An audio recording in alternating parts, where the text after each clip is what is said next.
Assalamualaikum warahmatullahi wabarakatuh. Pada pertemuan kali ini, saya akan melanjutkan pembahasan materi pragmatik pada pertemuan-pertemuan sebelumnya. Nah, pada pertemuan sebelumnya sudah dijelaskan apa itu pragmatik, terus ada tindak tutur, dan ada macam-macam tindak tutur. Nah, pada pertemuan kali ini saya akan membahas tentang klasifikasi tindak tutur ilokusi. Di sini, saya akan sedikit mengingatkan apa itu tindak tutur ilokusi. Tindak tutur ilokusi adalah melakukan sesuatu tindakan dalam mengatakan sesuatu. Artinya begini, tindak tutur ilokusi ini berfungsi untuk mengatakan atau menginformasikan sesuatu, namun dapat juga digunakan untuk melakukan sesuatu. Jadi, dalam satu tuturan itu, dia selain berfungsi untuk mengatakan juga berfungsi melakukan sesuatu. Misalnya dalam contoh kalian bisa melihat di sini, ini ada seorang ibu yang sedang berbicara kepada anaknya. Ibunya bertutur begini, "Ini ibu buatkan nasi goreng buat kamu sarapan." Terus anaknya menjawab, "Kok banyak sekali, Bu?" Nah, dalam tuturan anaknya inilah yang dinamakan tuturan ilokusi. Karena selain anaknya menyatakan bahwa porsi nasi goreng yang diberikan oleh ibunya itu terlalu banyak, ia juga melakukan sesuatu bahwa dia tidak sanggup untuk menghabiskan nasi goreng tersebut. Jadi seperti itu. Klasifikasi tindak tutur ilokusi menurut Searle dibagi menjadi 5. Yang pertama ada tindak tutur representatif atau asertif, yang kedua tindak tutur direktif, yang ketiga tindak tutur komisif, yang keempat tindak tutur ekspresif, dan yang kelima tindak tutur deklaratif. Nah, pada pertemuan kali ini saya akan membahas satu persatu dari 5 klasifikasi tindak tutur ilokusi ini. Yang pertama, ada tindak tutur representatif atau biasa disebut sebagai tindak tutur asertif. Nah, tindak tutur representatif ini adalah tindak tutur yang menuntut komitmen penutur atas kebenaran proposisi yang diekspresikan. Artinya begini, tindak tutur representatif itu menyatakan apa yang diyakini penutur sebagai kasus atau bukan, seperti pernyataan suatu fakta, penegasan, kesimpulan, dan pendeskripsian suatu hal. Tindak tutur representatif ini mengandung nilai kebenaran yang dapat dibuktikan bahwa tuturan seseorang itu memang benar-benar ada gitu. Contoh dari tindak tutur representatif ini dapat berupa tindak menyatakan, memberitahukan, menyarankan, membanggakan, mengeluh, menuntut, dan juga melaporkan. Misalnya begini, dalam contoh bisa kalian lihat ada dua orang yang sedang bercakap. Yang A bertanya, "Kamu kuliah di mana?" Terus B menjawab, "Saya mahasiswa Universitas Airlangga."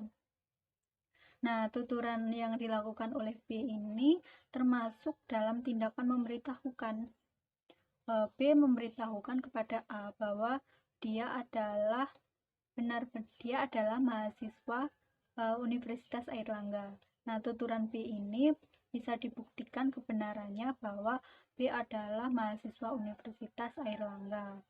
Seperti itu contohnya. Jadi, tindak tutur representatif itu adalah suatu tuturan yang mengandung nilai kebenaran. Yang kedua, ada tindak tutur direktif. Tindak tutur direktif ini adalah suatu tindakan atau suatu tindak tutur yang dilakukan penuturnya dengan maksud agar penutur melakukan tindakan yang disebutkan dalam ujaran. Tindak tutur direktif ini mempresentasikan upaya penutur agar pendengar melakukan suatu tindakan yang telah disebutkan oleh penutur. Contoh dari tindak tutur direktif ini adalah misalnya tindak memesan, memerintahkan, memohon, meminta, menyarankan, menganjurkan, dan menasihatkan. Contohnya dapat kalian lihat di sini ada seorang majikan yang berbicara kepada pembantunya. A ini bertindak sebagai majikan, sedangkan yang B adalah pembantu.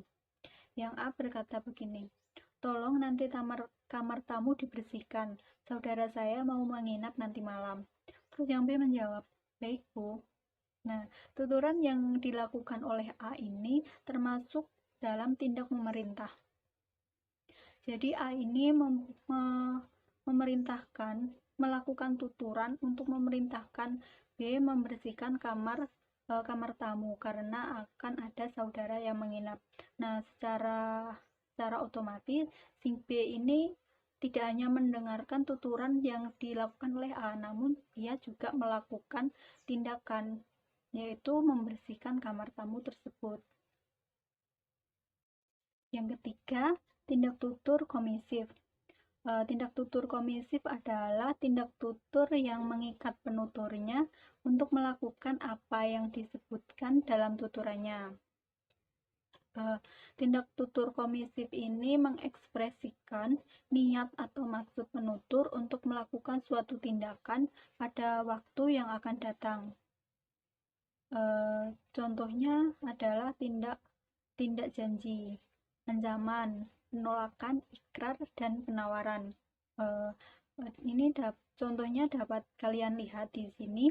Ada seorang kakak yang berbicara kepada adiknya. Kakak berjanji akan membelikan kamu boneka Doraemon setelah gajian. Nah, di sini kakak tersebut melakukan tindakan berjanji kepada adiknya.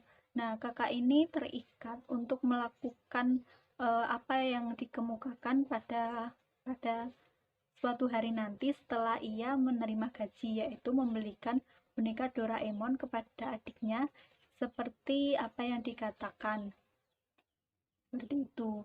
Jadi tindak tutur komisif ini menuntut penuturnya untuk melakukan tuturannya pada masa yang akan datang. Seperti itu. Yang keempat ada tindak tutur ekspresif. Nah, tindak tutur ekspresif adalah tindak tutur yang menyatakan sesuatu yang dirasakan oleh penuturnya. Tindak tutur ekspresif ini berfungsi untuk mengekspresikan, mengungkapkan, atau memberitahukan sikap psikologis sang pembicara menuju suatu pernyataan keadaan yang diperkirakan oleh ilokusi. Artinya begini, tindak tutur ekspresif ini mengekspresikan apa yang dirasakan penutur terhadap suatu keadaan yang ada di sekitarnya. Contoh dari tindak tutur ekspresif ini ada tindakan mengucapkan terima kasih, ucapan selamat, memaafkan, menyalahkan, memuji, menyatakan belasungkawa, dan sebagainya. Seperti contoh yang dapat kalian lihat, ini ada dua orang yang sedang berbicara. Yang A, selamat menempuh hidup baru, aku turut senang, semoga kalian menjadi keluarga yang bahagia. Kemudian si B menjawab, terima kasih. Nah, tuturan yang dilakukan oleh A ini merupakan tindakan mengucapkan selamat. A mengucapkan selamat kepada B karena sudah menikah dan akan menjalani kehidupan baru. A juga mendoakan agar si B bisa bahagia dalam kehidupan rumah tangganya. Nah, kenapa ini disebut tindak tutur ekspresif? Karena si A ini mengekspresikan rasa bahagianya, rasa turut bahagia kepada si B yang telah menikah, seperti itu. Yang terakhir, tindak tutur deklaratif. Tindak tutur deklaratif adalah tindak tutur yang memberikan efek perubahan segera terhadap suatu keadaan. Tindak tutur deklaratif ini pada umumnya bersifat kelembagaan atau institusi. Artinya begini, tindak tutur deklaratif ini dilakukan atas nama institusi atau lembaga yang bersangkutan. Jadi seseorang yang melakukan tindak tutur deklaratif ini memang memiliki wewenang untuk melakukan tindak tutur tersebut. Eh, namun pada kenyataannya tidak semua tindak tutur deklaratif ini harus bersifat kelembagaan. Ada juga tindakan atau tuturan yang bersifat non kelembagaan namun dia termasuk dalam tindak tutur deklaratif. Contoh dari tindak tutur deklaratif ini ada tindak memecat, menyerahkan diri, membaptis, memberi nama, mengucilkan, mengangkat, menentukan, menjatuhkan hukuman, dan sebagainya. Seperti contoh yang dapat kalian lihat di sini, ada seorang bos perusahaan yang berbicara kepada karyawannya. Saya lihat kerjamu akhir-akhir ini berantakan. Ini gaji kamu bulan ini. Besok tidak usah datang lagi ke sini karena kamu saya pecat. Tuturan yang dilakukan oleh bos ini termasuk dalam tindak memecat. Artinya si bos ini memang memiliki wewenang untuk memecat karyawannya yang tidak kompeten. Nah, tuturan si bos ini bukan semata hanya berdasarkan dirinya sendiri, namun mewakili perusahaannya untuk memecat karyawan yang memang tidak berkompeten. Seperti itu. Oke, itu tadi 5 klasifikasi tindak tutur ilokusi yang sudah saya jelaskan beserta contoh-contohnya juga. Nah, untuk menambah pengetahuan lagi, menambah pemahaman kalian tentang klasifikasi tindak tutur, kalian bisa membaca buku-buku pragmatik seperti yang ada di sini. Kalian bisa membaca itu untuk menambah pengetahuan. Terima kasih sudah melihat video ini.